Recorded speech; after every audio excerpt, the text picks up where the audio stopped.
No, we're not traveling anywhere. Nowhere, huh? Nowhere. So you're not being able to accrue any Marriott points or anything equivalent to that, are you? Nope.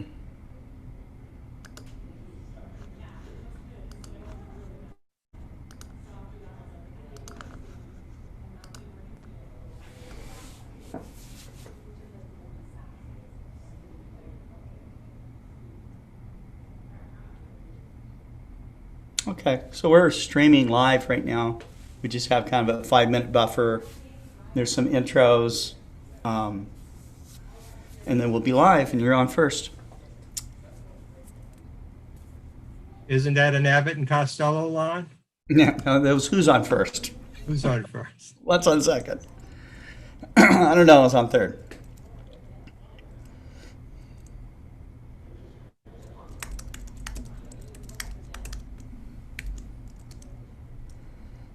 Amy, does he know you $1?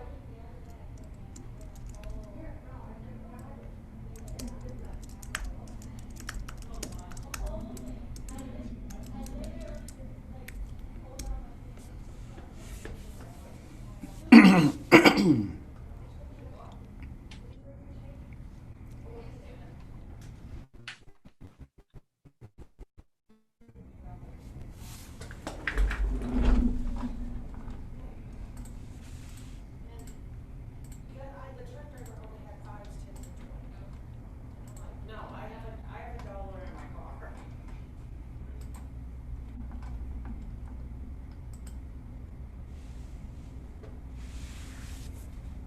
Turn this other guy around so it can be better seen. More Sam stuff going out. Mm-hmm.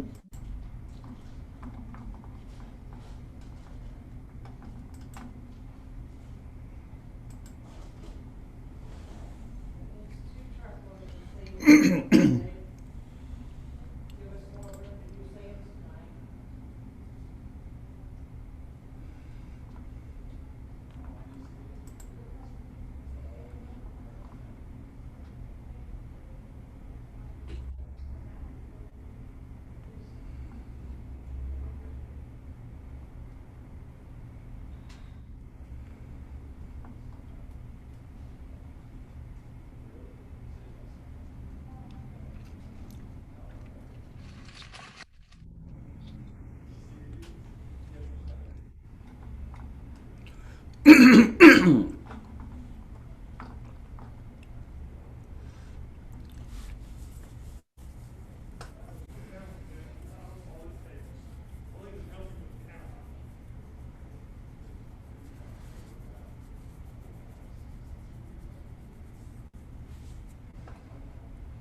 Well, Scott, do you have a counter there showing how many people are online now?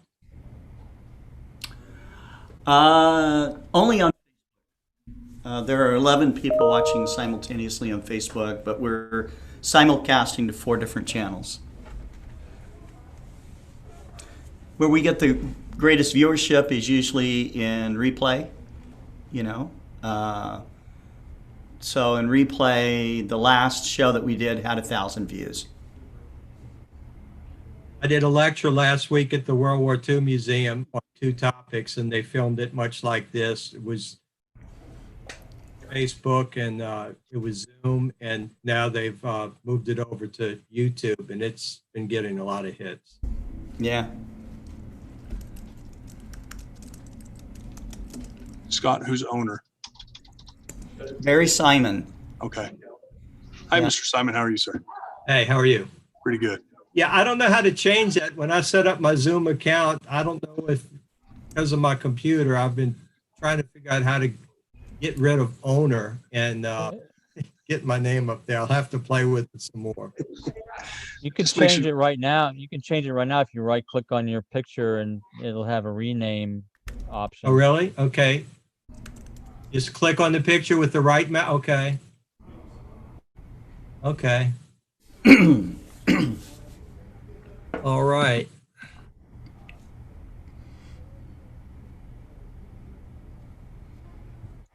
Gary, if you got time after the video today, we got to talk about something that's been going on with people on your baby.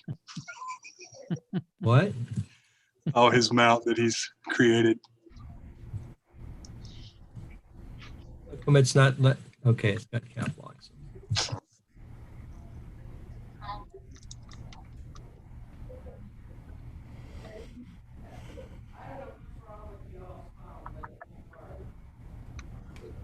Okay. How do I get the picture back? I clicked it and now it went away. Oh, I see you. I don't see anything now. All I see is the word Zoom. If you got the actual main menu blown up, bottom left-hand screen, it should say top video. Click on that video camera, it should bring you back up. Have positive confirmation of a safe landing. We're seeing it on the LTP. Okay.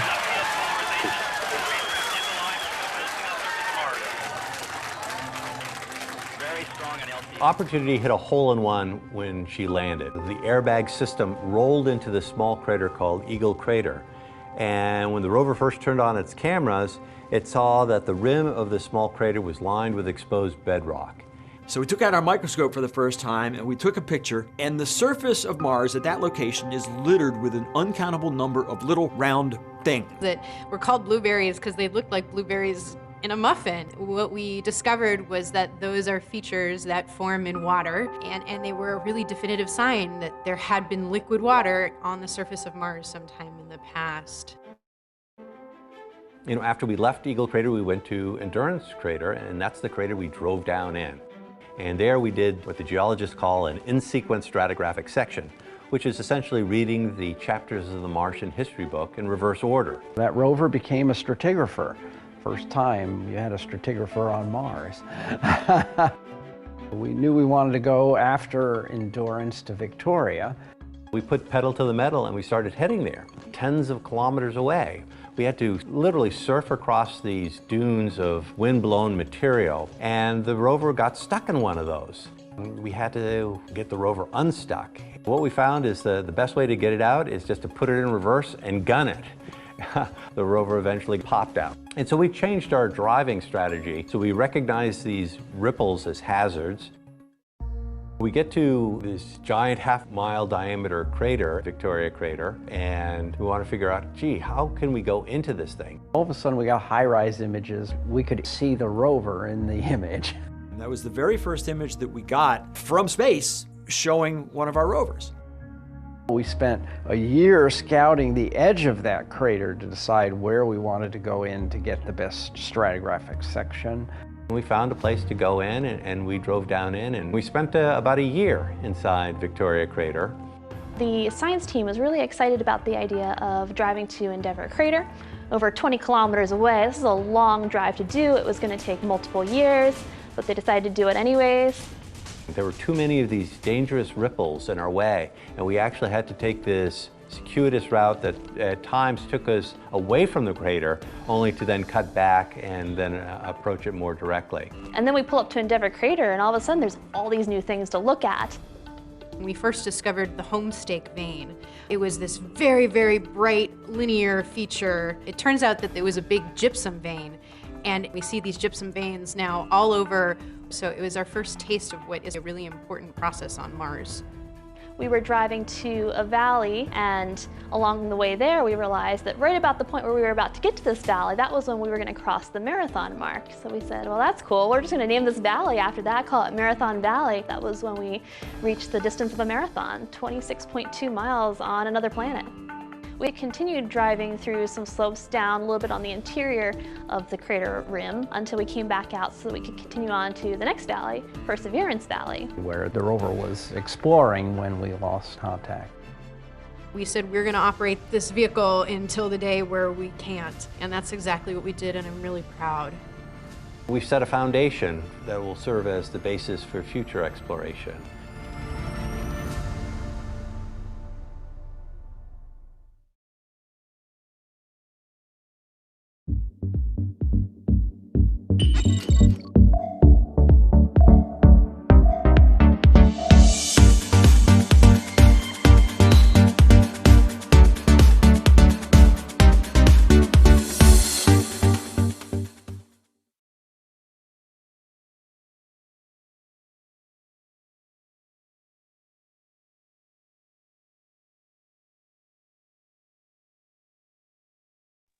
Scott's muted.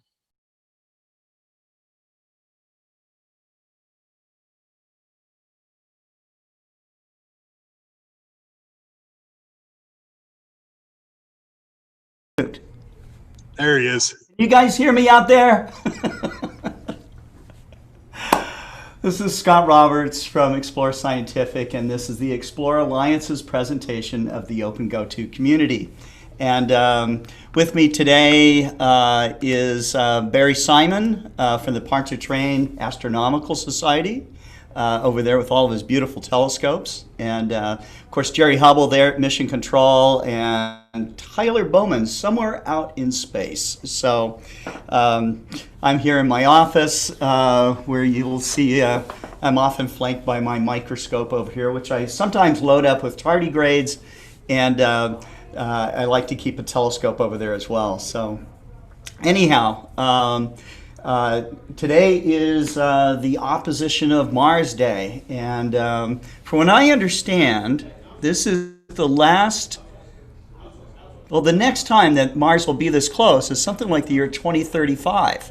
So today is a very special day. If you intend to get a view of Mars, you're going to want to do it, I don't know, tonight and tomorrow night and the next night, and as many nights as you can until you're just tired of looking at it, which I think you won't get tired of looking at Mars. There's, from what I understand, there's no dust storms on it obscuring the surface, so you should be able to get some great views if you have good seeing conditions. If you have some filters, like I often would use a red, an orange, a green, a yellow filter to look at Mars. So, and if you're doing astrophotography, there's tons of videos on how to get great images of the planets. And if you're joining the Global Star Party tonight, Global Star Party 15, you have a chance to ask some of the gurus of astrophotography how to get the best images. So, anyways, I wanted to turn this over to Barry Simon. Barry is he is a past president. I think, did you tell me 9-time past president of the Pontchartrain, or is it how many times? And you're muted too, Barry. Here, I'll ask to unmute you. See that? There you go. Okay, you hear me now? We all wanted to be muted. I don't know. So, but answering your question 9 times. First time back in 1983. Oh my goodness! At the tender age of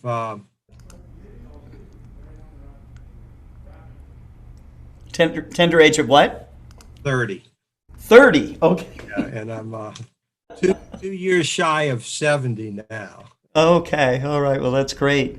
So we were talking, I believe it was just yesterday, and we were talking about the Deep South Stargaze, which the club intends to put on this year. And it's one of the few star parties, I think, that is actually moving forward.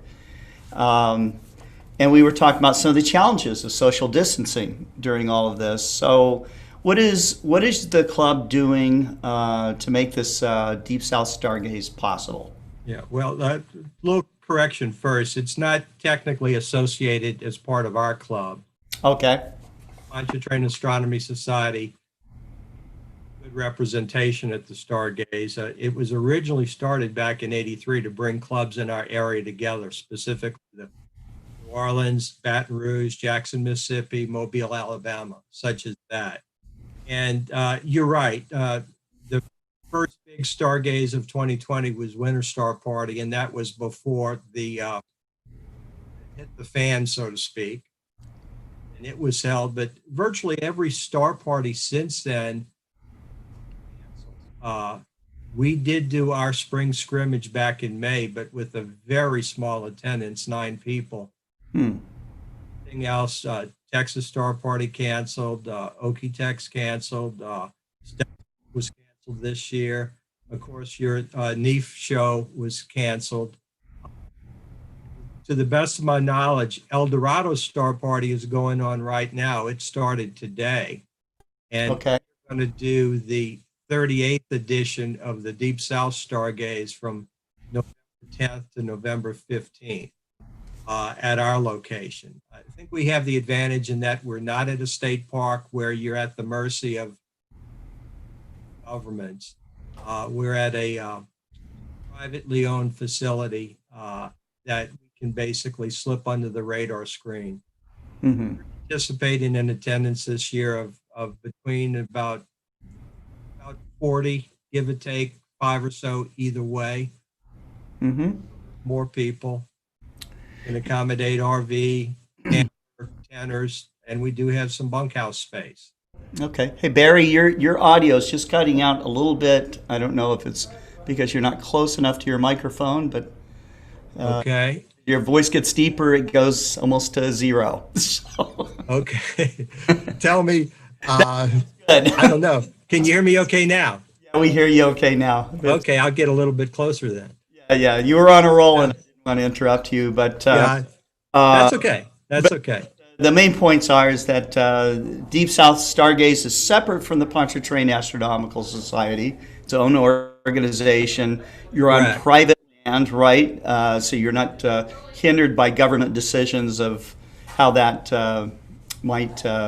Well, we are to an extent. If, let's say, we're held in Mississippi, if the state of Mississippi wanted us to limit to a certain attendance, we would be obligated to follow that. But good.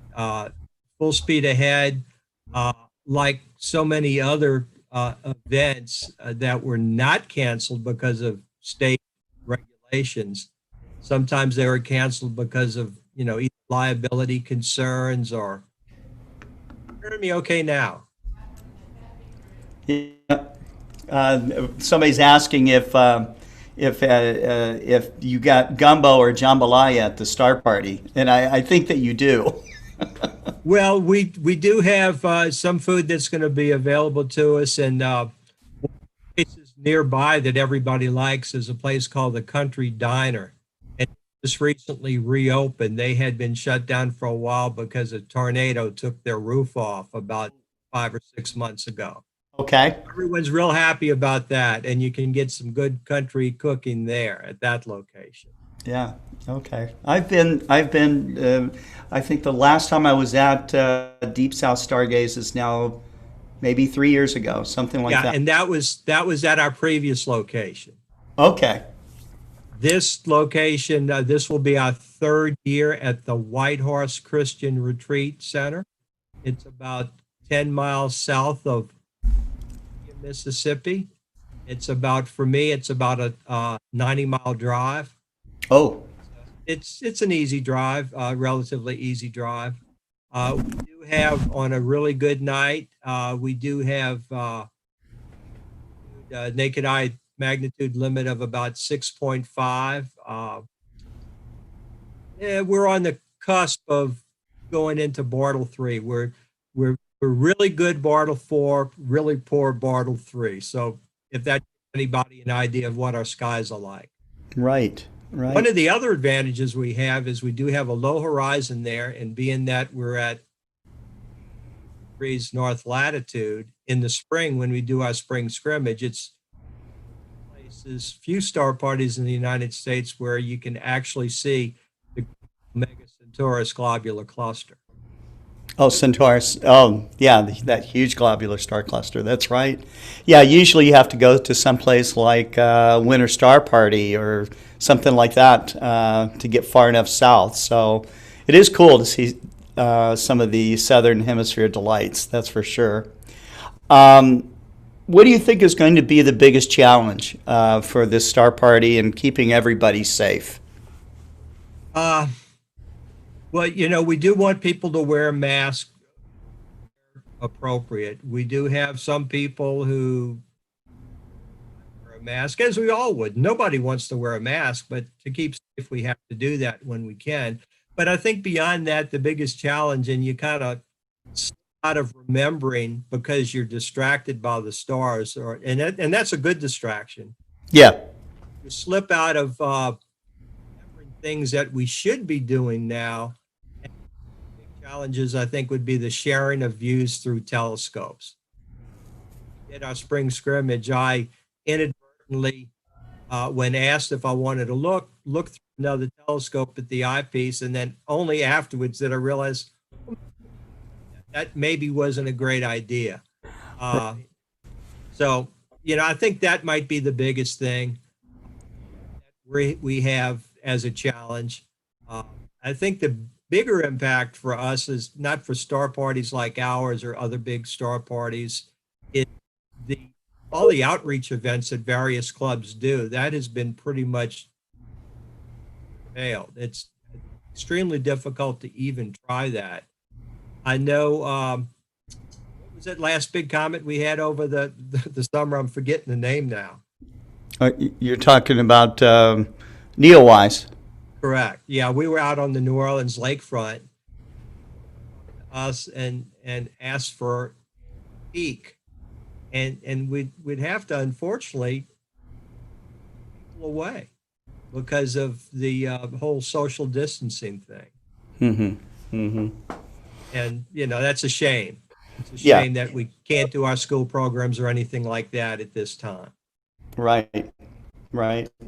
Now, if anybody out there is interested in learning more about our event that's coming up, starting 4 weeks from today, where they can go, the discussion board is ssg.boards, so word boards, BOARDS.net.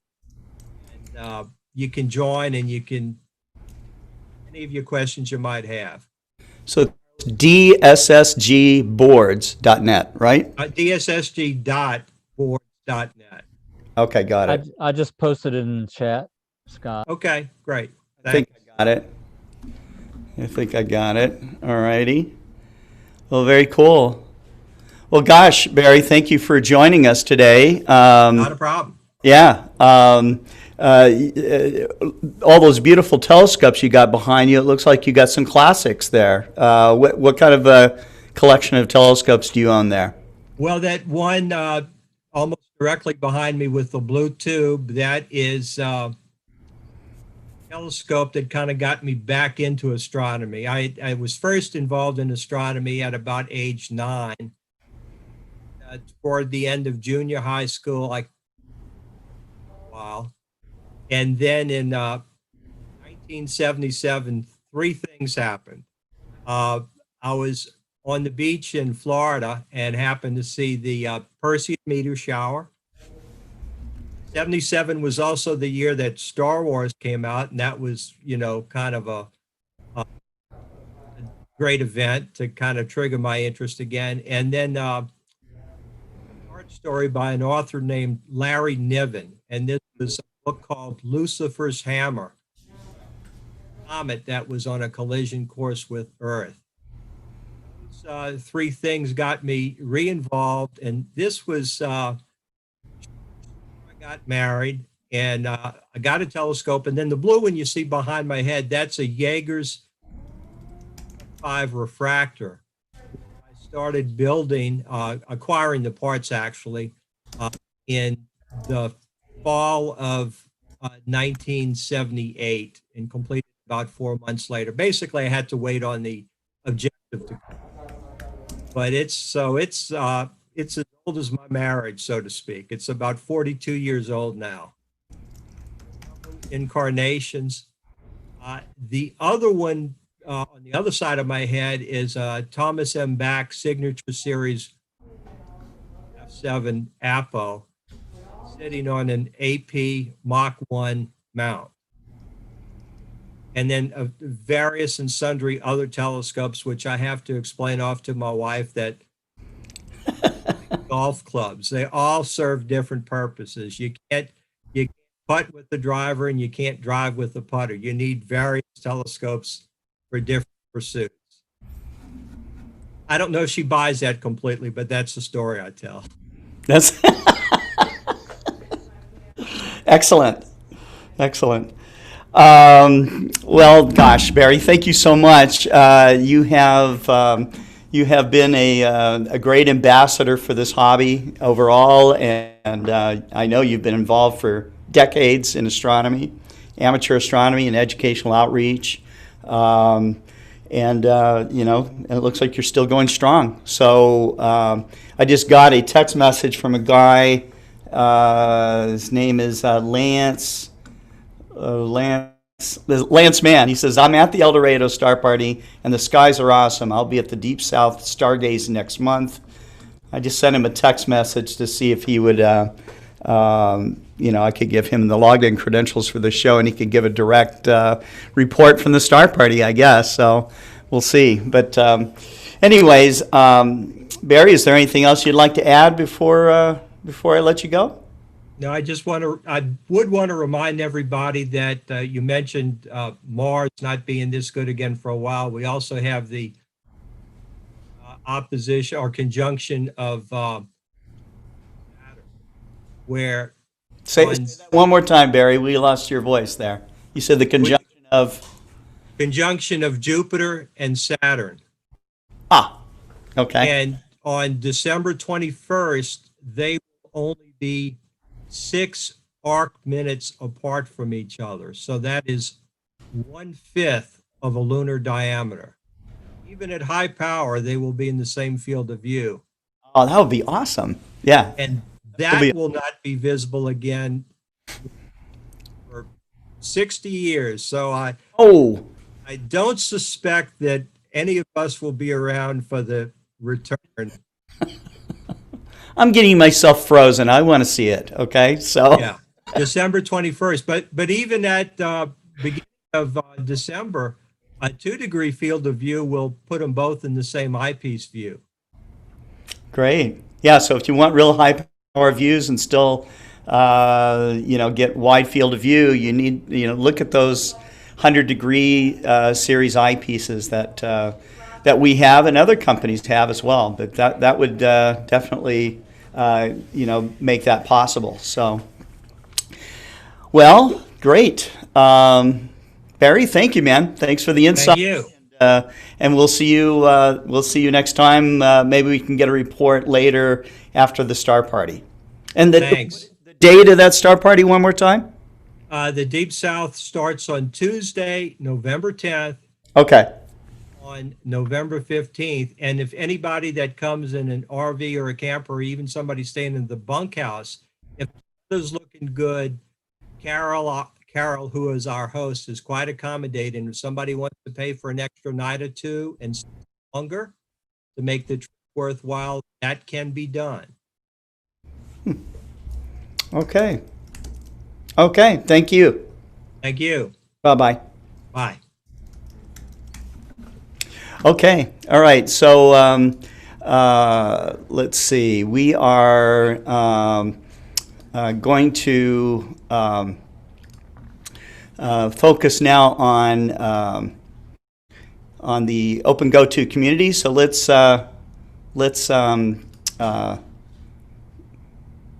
put Tyler on the stage. How about that? Fine. I don't need to be. I'm not mad right now because I'm actually getting to sit down. We've been that busy today. People coming in and out of the store all day. Mm-hmm.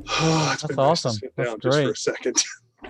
So OpenGOTO community is doing well. Reddit, there was a question. A gentleman didn't know how to use or what software or anything to get it up and running. So I sent him over to our page, the software and download section of it, to tell him which actual device can run what. He says he's read the instructions and manual millions of times, but he can't figure out which actual program on what tablet can be used for. So I helped him out with that scenario. YouTube has been fairly quiet. I'm still making videos for YouTube. I did a couple today. Got that going, helping customers out and explaining the PMC-8 and how it works as a whole. Helping customers out with pinched optics today. Today has been very, very busy. We've also had some customers complaining about a wobble, which I know Jerry's touched on a time or two before. But I know it's something that me and him need to discuss behind the scenes to help another customer out, which we don't need to discuss here because it's been talked about a lot here on the site. But other than that, Scott, it's just nice to sit down. Well, that's good. So, we have the Star Party coming out tonight. You plan to, I think it's going to be clear here. So, Supposed to be clear. I got my 224 in Saturday, so I'm going to hook it up to my 127. I'm going to get a 3 times Barlow on there. Hopefully I can get some images, but the gentleman, what was his name again that you got a text message from? Oh, the Lance Mann? Lance Mann, yes. It would be great if he could come on. Yeah. Show us what different Star Party is like with COVID going around. He's not texting me, so I think he's he's busy. He's busy. He's doing this on a phone, or but anyways, it's kind of cool that we have people watch that still are capable to go out. Granted, we have one going on this weekend around our area, which I got to talk to the missus to see if I can go. Bring it along. Well, I could. It's just, with circumstances, I'd rather take every kind of precaution that I can. Yeah, I agree with that. But I think it would be a great learning aspect for me and to go, because I've never thoroughly been to one, an actual Star Party. So it'd be interesting to see, and I can help out the guys that need help since we're giving them some of our equipment to use. So loaning them the equipment, sorry. But yeah, I figured it'd be great learning experience as well and to help the community. All right, that's great, man. We got a question from Tim Myers. He says, any plans to continue with the NINA setup? Where we're at with the telescope right now, Tim, is that the engineering staff still has the instrument. I had a QHY 163, and I guess Uncle Scotty plugged in the wrong AC adapter into the power cooler, and I blew a circuit. So our team is actually fixing that. So they've already purchased the replacement circuit and have repaired. I think the camera's repaired at this point. We've been doing cable management on it. And I am putting wheels, dolly wheels, massive ones, on to the bottom of my G11 tripod so I can roll it in and out. And so they'll make it easy to go in and out. And I have a 20 amp hour, 12 volt battery coming in, a lithium ion battery. Lithium ion. Lithium-ion. Yeah, lithium-ion battery. Okay. So it's a lipo battery. What's that? It's a LiPo battery. Yeah. That's not a lithium-ion battery. That's different. Oh, sorry, it's not the lithium-ion. No. Yeah. That's a lithium polymer, I think, or something like that. That's what Richard Grace is, my battery guru, and it's a LiPo 4. LiPo 4, yeah, it's a lithium iron. Yeah. So you let the smoke out of the camera? Uh-oh.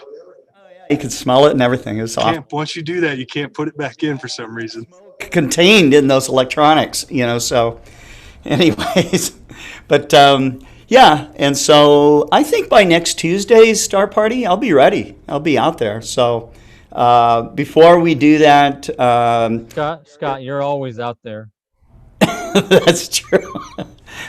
Maybe when I come down and in here, I'll wheel the telescope in, and Jerry will do another shakedown of the instrument. We'll have that on live so you can see what we're doing with that, and then we'll test it out, and I'll let one of you guys remote access into it so you can see how it works. I think that'll be fun. So this is Scott, take a demo. Anyways, Well, who do we got on with us today? We got James the astrophotographer, Wolfgang from Germany, Jeff Wise, Bergman Scooter. I think Bergman said he's going to the Deep South Stargaze. That's cool. Nicholas Rocha. We've got Michael Whitaker on there. Marco Polo. We do have some nice regulars. It's cool. Chalks, Shailendra Sharma from the UK is watching. Richard Lighthill. He says in Central Oregon it's raining. Well, maybe this virtual star party will give you kind of a reprieve. Let's see. Tim Myers says just like Taco Tuesday, but less fattening. It's Taco Star Party or Tuesday Star Party, whatever. Let's see, and who else is on? It was kind of cool to have Barry Simon on. It's too bad that his microphone kept like going down to where you couldn't hear him, and then it was kind of like oscillating. So I don't know what. If I had auto, that's the thing I had with the auto setting or something on the cancellation, amplitude. Sound suppression, background sound suppression, probably. They may just be coming from the actual laptop or desktop that he has. I've seen that before. I don't know what causes it. I'm by no means an audio expert, so. Well, we haven't corrected your issue with us being able to talk over top of you when you're trying to talk. No.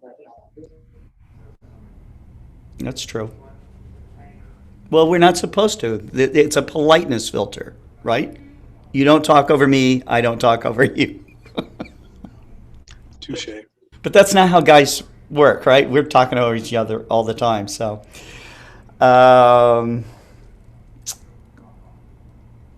Tim Meyer says, trying to wrap my head around took a year to explore the ridge of the crater. Oh, they're talking about the video that they were watching. That was a pretty cool, I think that was a 10-year wrap-up of observations there on Mars. Francis Walsh is watching right now. I know Francis is going to be on the Global Star Party tonight, so that's cool. I think several of you might be on tonight. That's going to be awesome. And if I missed anybody, Jenny Bedell Shelley, she's watching. It's cool. Kanan Lucas is watching. All right. And who else? Andrew Corkill. That conjunction is going to happen on December 21st. And it's called the Great Conjunction. And it happens every 19.6 years on average due to the combined effect of Jupiter's approximately 11.86 year orbital period and Saturn's 29.5 year orbital period.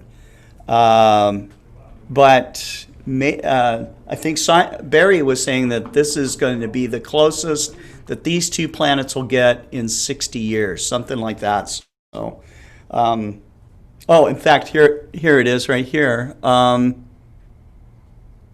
The upcoming Great Conjunction of Jupiter and Saturn will be December 21st, 2020. It will be their closest conjunction since 1623. That is awesome. Yeah, the orbital planes have to line up too to get them that close. It's not just the periods have to line up. Yeah. So we should have a contest. We should have a photo contest for that. I think that would be cool. What do you guys think? Do it. Yeah, that'd be awesome. Do it. All right. Wolfgang wants to know, what can I cover my tripod mount and telescope outside? What is the best thing?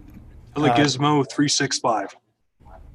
What's that? A Telegizmo 365 is a specially designed tarp tip-esh mechanism that you can literally throw it over either the mount or the telescope on the mount, size depending, and you can theoretically leave it out for 365 days out of the year, no matter what, and it'll be fine. Now, granted, it will not cover flood damage or anything of the sort. So, if it's like all of a sudden a rain shower comes up, you can just throw it over there and you're good to go. Right.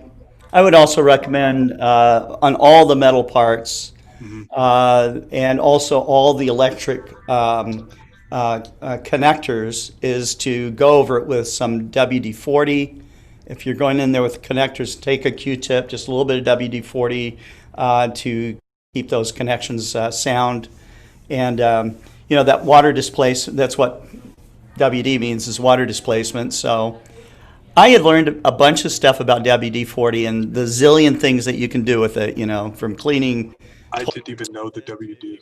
I don't know what, but I think it was originally designed to keep corrosion off of rockets, and so and I had heard, I don't know if this is urban legend or what, but I heard that these scientists or engineers that were tasked with developing this water displacement and it might have been done for the Apollo program, possibly.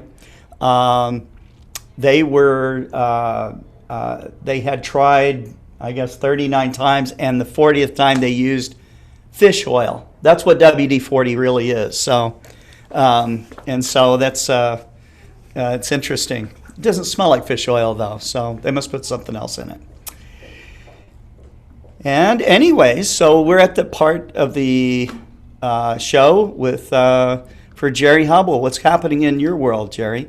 Yeah, I just looked up WD-40 on Wikipedia real quick while you were talking, and it was developed in 1953 as part of the Rocket Chemical Company, later renamed the WD-40 Company in San Diego,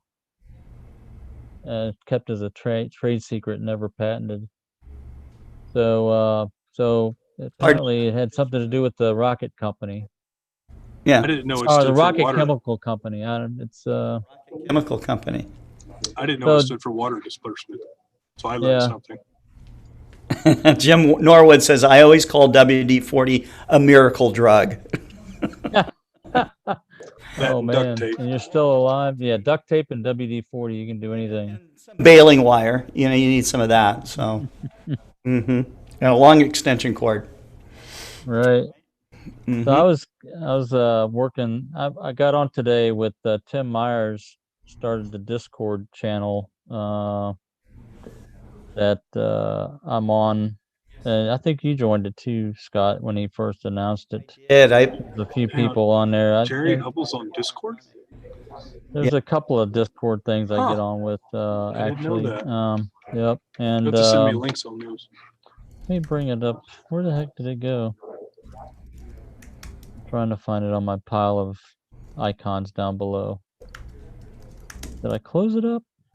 Anyway, there was a Jeff Weiss actually had, was having problems with his imaging with his camera. He was getting he said big donuts, and so I asked him to send a FITS file. And it's really a strange thing. There's no dynamic range to the image at all. I'm gonna do I have it up here on I was gonna share my screen. I was gonna share my screen real quick and show you what the image looks like. So we can see what other people think it might be. I think it's a settings problem with Do you know what program he was running? no, I don't know if he said. I asked him that question. Sure it's not exoplanets? No, it's not. Let me see here. Where's my Maxim DL? Okay, there it is. All right. So you see this Maxim DL screen with the Yes. let me zoom up. So this is what his image looks like. What camera is he using? So I think it's out of focus for one thing. Mm-hmm. It's a DSLR. Okay. So he was thinking there were little stars in here, but these little stars that he sees Those are are hot actually pixels. they're hot pixels. That's right. It's a hot pixel, It's not a star, right? not a star. So all he's got is a blobby star. So I think it's a focus problem. But again, if you look at if you stretch it, look at the stretch. There's two values. There's 0 and there's 2. It's like there's no dynamic range at all. It's a binary image, and it's a Bayer pattern. The OSC, not DSLR. Right, it's a one-shot color.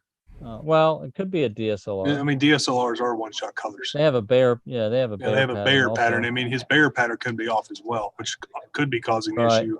But it also, as you said, it could be another focusing issue. Well, it looks like all these blobby stars, at least the ones the header file says that it was an exposure of see here, exposure.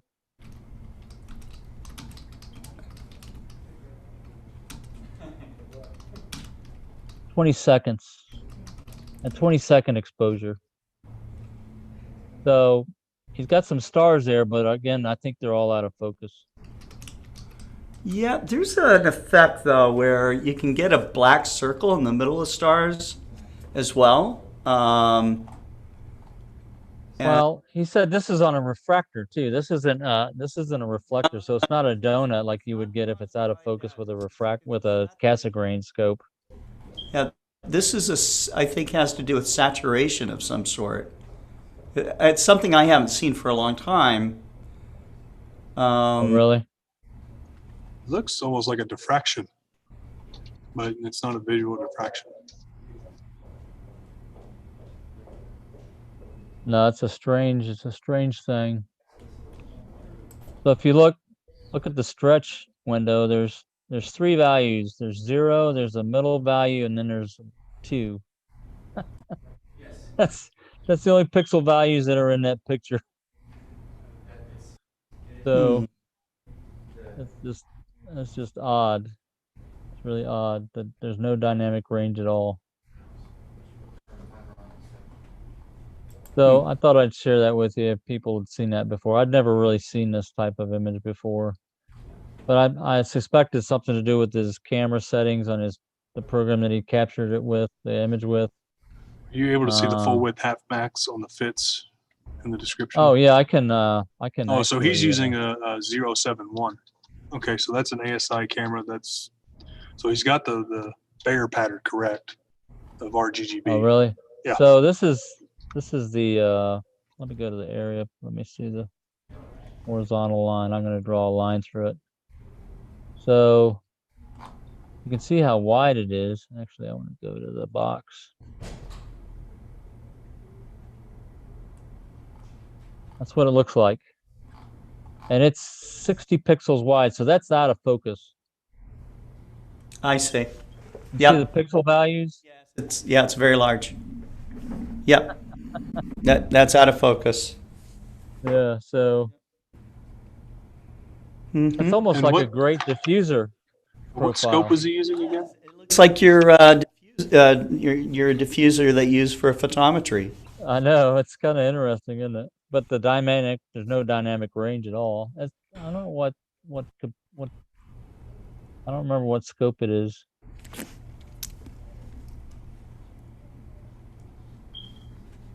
I don't know if he lists the telescope in here in the header. I don't think so. Anyway, that's what we got.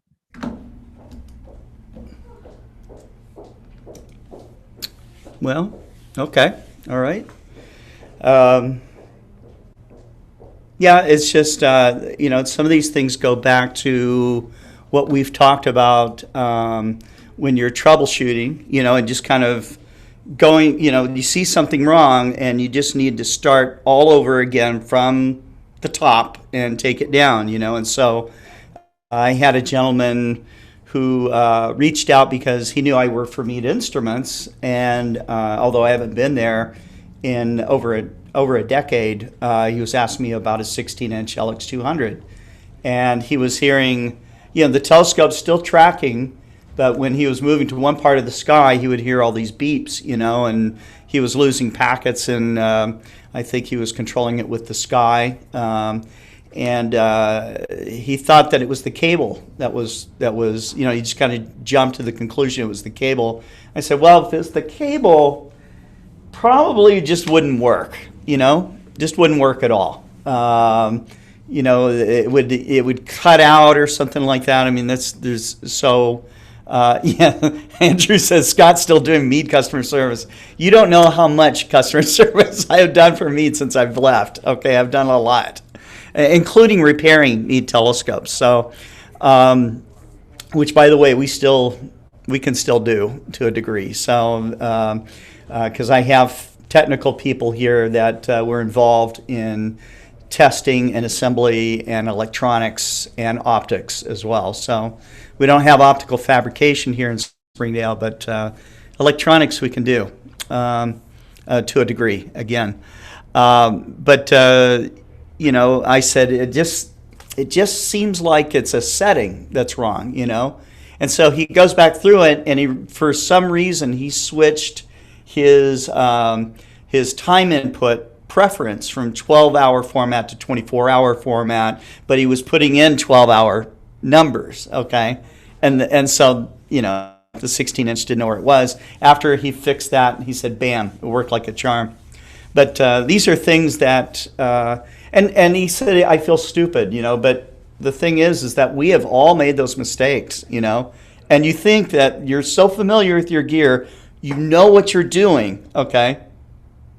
And there's just no way you could be making this kind of a mistake, you know? So you think it's got to be hardware or software or something, you know? And so it's always best to take it from the top and, you know, to keep a checklist maybe.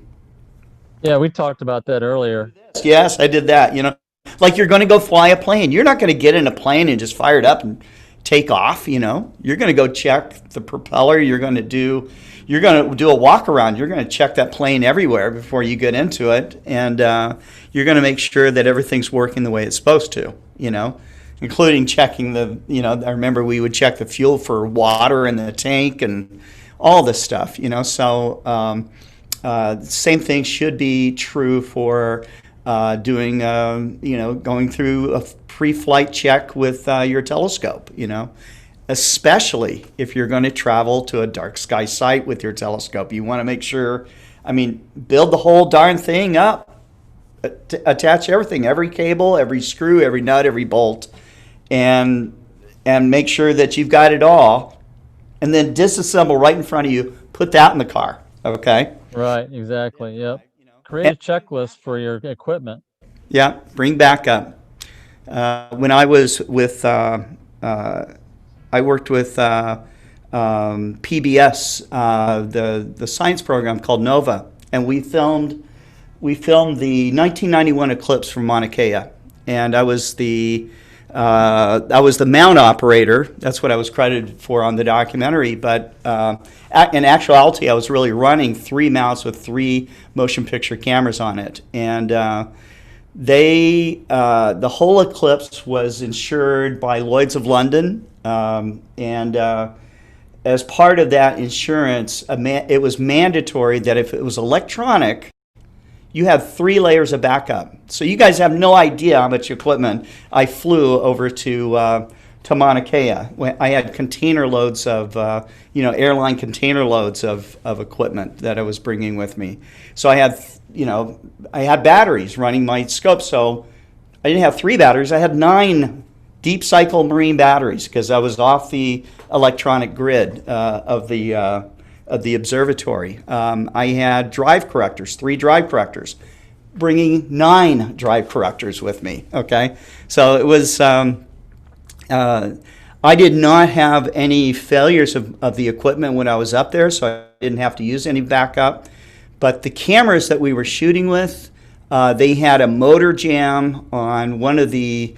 They were 35 millimeter motion picture cameras running 35 millimeter, you know, film. We were shooting a movie, and they had the motor inside of one of the cameras jam up, and the film crew ran over to my scope, pulled the, you know, saved the film that they had already shot, pulled that motor out, replaced a brand new motor. This is during mid-eclipse, okay?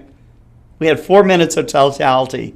They completely rebuilt this camera in something like, I don't know, under a minute, maybe 35, 40 seconds. Okay, they did this, loaded it back up with film, and we were still shooting again with that camera. So I was really, really impressed with that. But I do recommend if you're doing trips and you're serious about your hobby that you consider bringing backup electronics, backup cables, backup this, backup that, because you don't want to waste your time. If you have a failure, you want to have it. So it's just a tip.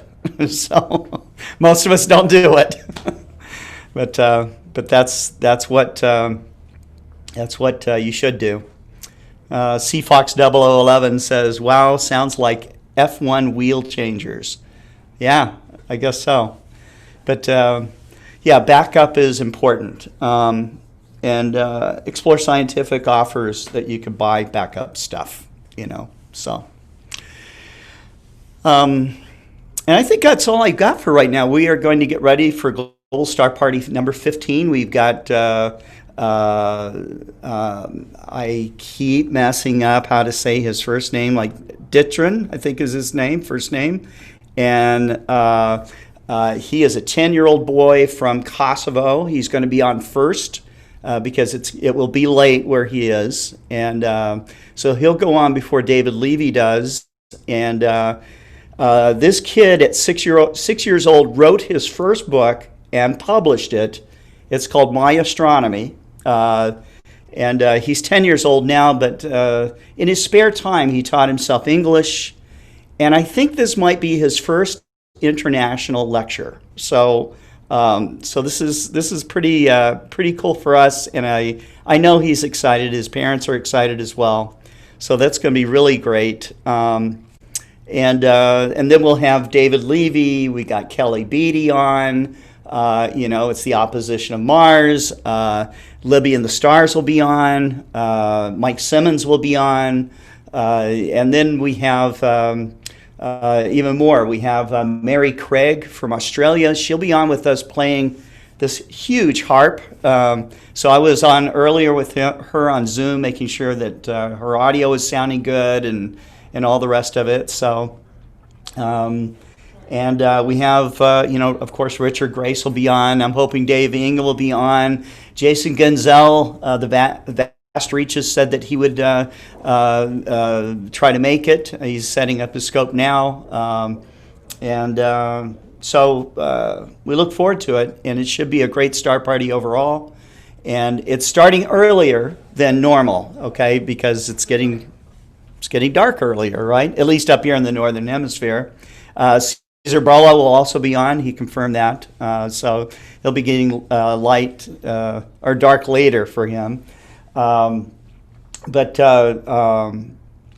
should be just a fantastic star party overall. So, Dave, thanks. I see that you plan to be on. That's wonderful. And I think that's all I got for right now. How about you guys? It'll be clear here in Virginia. I'm sorry, Tyler. Oh, you're fine, Jerry. You have more precedence than I do. Well, it depends on what we're talking about. Just anything astronomy related, you take the floor. Anything customer related, you take. I take the floor. Well, all goes hand in hand. So, but the MSRO will be up tonight and running. So unfortunately, really cool. We don't have access to our 12-inch Meade LX200. The mount failed on us a couple weeks ago. What you need to so do, I can't Jerry, do Mars. is just get a Losmandy dovetail and throw it on the mount. That's what we're doing. We're changing out. Are you? Yep. We got a CGE or a Celestron mount donated to us from Cliff Kotnick of the AAVSO, and it included a telescope drive master. Ooh, so you got a So that was CGM? cool. So it's actually a CG Pro or something like that. It's a heavy duty CGM Pro? one. Oh, is it the DX it'll version? handle 100. It'll handle 90 pounds or 100 pounds or something like that. So how's it gonna? Well, I mean, you got a hand controller, but you can do whatever you want through ASCOM. Yeah, So it'll work. Yep. That'll be cool. When are you supposed to get that in? We received it last week, and Myron's installing it. We just have a tripod for it right now. We got to figure out how to put it on our concrete pier. Right. But we'll be able to image Mars before too long. Myron's actually got a C14 to put on it, so that'll be nice long focal length for doing planetary stuff. I think you just need to build another MSRO number 2, just right Actually, next we to have it. three stations. Actually, we already have that was 2 that, and then we have a third station that we have our 102 on, the Explore Scientific 102 on it. Yeah. I'm just double Nope. checking times right here. We're getting people wanting to know exactly what time it would be. And I'm thinking that GMT time +1 would be 1 o'clock in the morning at 7. So let me see. Yeah, it is 0 GMT. So if your +1 is going to be 1 a.m. for you, is when it would start. Other people that are joining too include guys like Robert Wilmore, who's he runs a outreach program called Space Time with Robert. Very cool guy. So I'm excited to have him on. Francis, who runs an outreach program down in Texas, will be on with us for the first time. And there's others. So it's going to be exciting. It's going to be fun. It is the opposition of Mars. And, what can I say? Be there or be square, So it's going to be awesome. And I think that is where we're at with this program today. Any last thoughts before you come back on in 2 hours or 1 hour? 2 hours. I need coffee. You need coffee. I know. I need like some sort of energy drink and dinner. So, all right. That's great. Okay. So let's see. I'll move that pin from Jerry, and we are going to close out this program. Thank you very much for watching, and we will see you very soon, like in 2 hours. Don't get too excited. Don't get too excited. That's right.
Wow.